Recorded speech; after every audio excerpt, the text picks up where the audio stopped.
നിങ്ങളുടെ favourite shows ഇനി ഒരിക്കലും മിസ്സാവില്ല. ഇപ്പോൾ C5 കാണും നിങ്ങളുടെ ഫേവറേറ്റ് ഷോസ് തികച്ചും സൗജന്യമായി.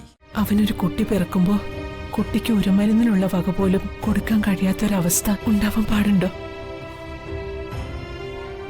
ഇപ്പൊ വീട് വെക്കുന്നതിനേക്കാൾ അത്യാവശ്യം അവനെ ഗതികേടിന്ന് കരകയറ്റുന്നത് അല്ല മാധവേട്ട. ഇവിടെയും മാനക്കേടൊക്കെ സംഭവിച്ചു. നീ പെണ്ണായതുകൊണ്ട് ഒരു വിധത്തിലും മനോജ് പുരുഷനായതുകൊണ്ട് മറ്റൊരു വിധത്തിലും ആണെന്നുള്ള വ്യത്യാസം മാത്രമേ ഉള്ളൂ. എന്റെ കാര്യം പോട്ടെ, മനോജ് നിന്നെയും വിളിച്ചിറക്കിക്കൊണ്ടുവന്നതിന്റെ പേരിൽ അഭിമാനിയായ മാധവേട്ടൻ അനുഭവിച്ച അപമാനങ്ങളോ ഒന്നും പറഞ്ഞിട്ട് കാര്യമില്ല മോളെ. പിന്നെ ഞങ്ങളും തെറ്റ് ചെയ്തിട്ട് ഇറങ്ങി വന്നവരല്ലേ, അതുകൊണ്ടെല്ലാം സഹിച്ചു. ഇപ്പൊ എന്താ നിനക്ക് പ്രശ്നം? മനോജിന്റെ ഉത്തരവാദിത്വം ഇല്ലാത്ത രീതികൾ കാരണം എവിടെ നാണം കിടന്നത് ഞാനാ. പൊന്നമ്മയുടെ മകളാണെന്ന് പറഞ്ഞിട്ട് എന്താ കാര്യം? എല്ലാവർക്കും തുല്യ അവകാശമാണെന്നും പറഞ്ഞ് അച്ഛൻ വയ്ക്കുന്ന വീടിന് പോലും ധനസഹായം ചെയ്യാൻ പറ്റാത്ത ഗതികേടാ. ഈ അവസ്ഥയില് ഒരു കുഞ്ഞും കൂടെ ഉണ്ടായിട്ട് എന്താ കാര്യം? ഈ കുഞ്ഞിനെ എനിക്ക് വേണ്ട. ഗതികെട്ട അച്ഛന്റെ കുഞ്ഞ് ഭൂമിക്ക് അധികം പറ്റ. അയ്യോ, അങ്ങനെയൊന്നും പറയല്ലേ മോളെ. ഞാനിതിന് അയ്യോ, അങ്ങനെയൊന്നും പറയാതെ. മഹാപാപം പറയല്ലേ മോളെ. മക്കളില്ലാതെ നീറി നീറി കരയുന്ന ആയിരക്കണക്കിന് സ്ത്രീകളുണ്ട് ഇവിടെ. കരയാതെ. നിന്റെ വേദന അമ്മയ്ക്ക് മനസ്സിലാവും മോളെ. അത് പരിഹരിക്കാൻ എന്തെങ്കിലും ഒരു വഴി അമ്മ കണ്ടെത്തിക്കോളാം. മോളെ കരയാതെ, വിഷമിക്കാതെ.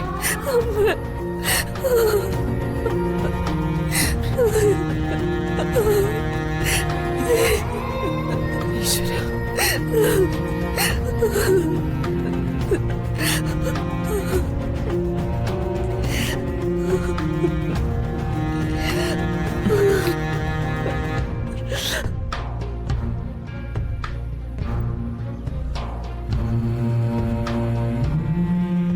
മാധവ, നിനക്കൊരാവശ്യം വന്നപ്പോ ആരും നിന്നെ സഹായിക്കാനില്ല.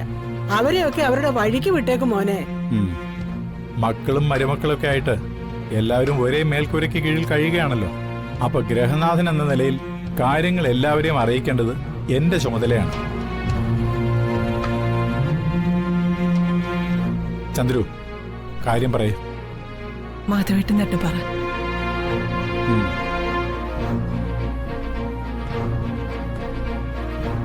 പുതിയ വീട് വയ്ക്കാൻ ഉദ്ദേശിക്കുന്ന ഭൂമിയില് നാളെ ഭൂമി പൂജയാണ്.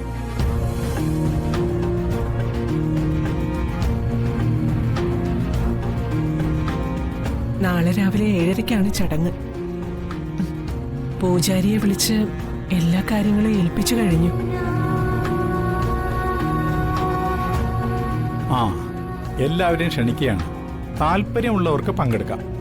അച്ഛാ, ആ, പെട്ടെന്നൊരു വീട് പണിയുടെ ആവശ്യം. ഈ തീരുമാനത്തിൽ നിന്ന് ഞാൻ പിന്നോട്ട് പോകുന്ന പ്രശ്നമേ ഇല്ല.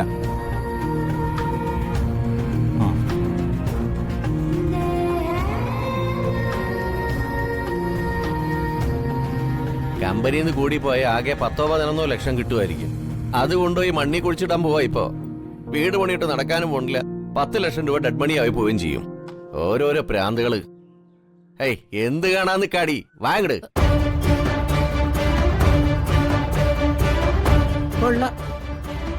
മാധവന് പിറന്ന മക്കളും കൊള്ളാം. വീട് പണി തുടങ്ങാൻ പോകുന്നു പറഞ്ഞപ്പോഴേ അതിന് ഇടംകൊലിടാനാ വന്നിരിക്കുന്നത്. ഒരു ദിവസമെങ്കിൽ ഒരു ദിവസം സ്വന്തം മണ്ണിൽ കിടന്ന് മരിച്ചാ മതിയായിരുന്നു.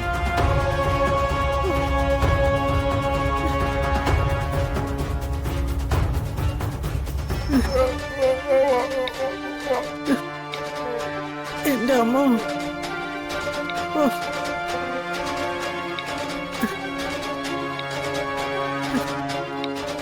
വന്ദനമ്മേ, ഞാൻ ഇതുവരെയും ഭൂമി പൂജ കണ്ടിട്ടില്ല. എനിക്ക് പൂജ കാണാൻ പോണം. കൊണ്ടുപോവാം മോളെ. വാ, അമ്മ കൈ കഴുകി തരാം. വാ.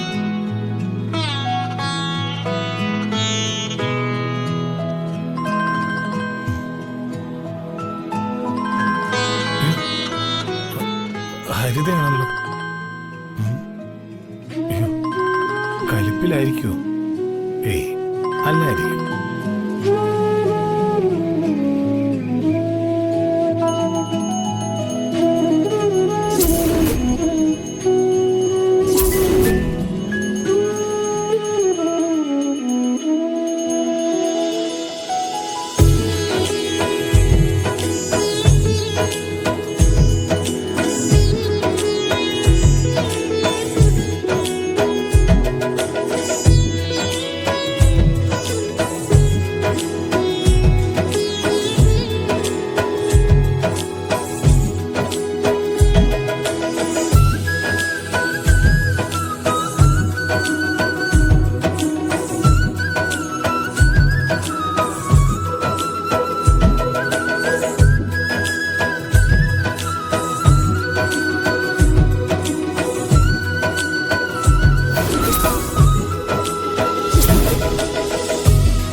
എനിക്ക് ജോലിയും കൂലിയൊന്നും ഇല്ലാത്തതുകൊണ്ട് ഇപ്പൊ പണം ഇറക്കാൻ കഴിയുന്നില്ല.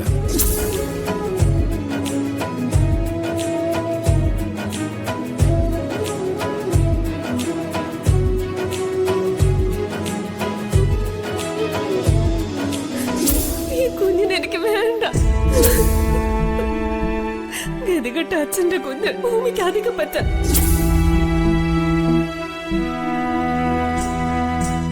മധുവേട്ട, എന്താ ചന്ദ്രു? ഇപ്പോ ഈ ഭൂമി പൂജ വേണോ മധുവേട്ട? വീട് പണി ഉടനെ തുടങ്ങണോ?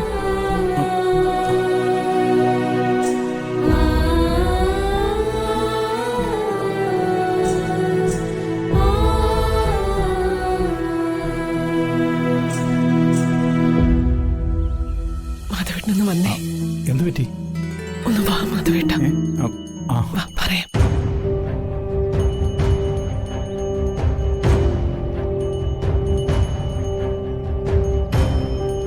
മധുവേട്ട, നീ എന്തായി പറയുന്നത്? പുതിയ വീട് വെക്കുന്നതിനേക്കാൾ അത്യാവശ്യം മനോജിന്റെ പ്രശ്നം പരിഹരിക്കുന്നതല്ലേ?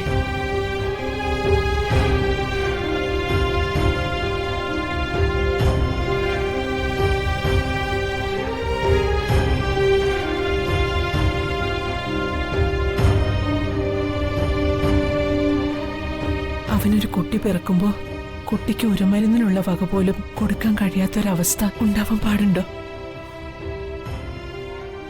ഇപ്പൊ വീട് വെക്കുന്നതിനേക്കാൾ അത്യാവശ്യം അവനെ ഗതികേടിന്ന് കരകയറ്റുന്നത് അല്ല മധുവേട്ട?